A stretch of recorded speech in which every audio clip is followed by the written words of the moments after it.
Apat na ingredients, gagawa tayo ng French noodles. Ito na yung finished product natin, 3. Flour, asin, ang butas sa gitna, 3 itlog, 3 drops ng yellow food color. Pag ganito na yung tsura niya, masahin natin 7 to 10 minutes hanggang maging smooth na dough. Ano yung ginagawa mo? Fresh noodles. Fresh noodles. Oh, ang galing. Saan mo natutunan niyang masa? Minasad ko ikaw lagi kasi takpan natin. Rest natin 15 to 20 minutes. Pagkalipas ng 20 minutes, cut lang natin sa 4. Harina. Gamit tayo ng rolling pin. Panipisin lang natin.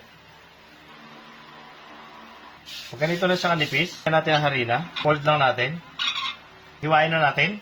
Gusto nating sukat. Harina. Ito na yung tsura ng manual. Pwede naman, nagamit tayo ng pasta maker. Boiling water, lagyan natin asin. I-blanch na 2 to 3 minutes lang. Konting oil. Ito na yung finished product natin, 3. Pancit Canton sauce, homemade.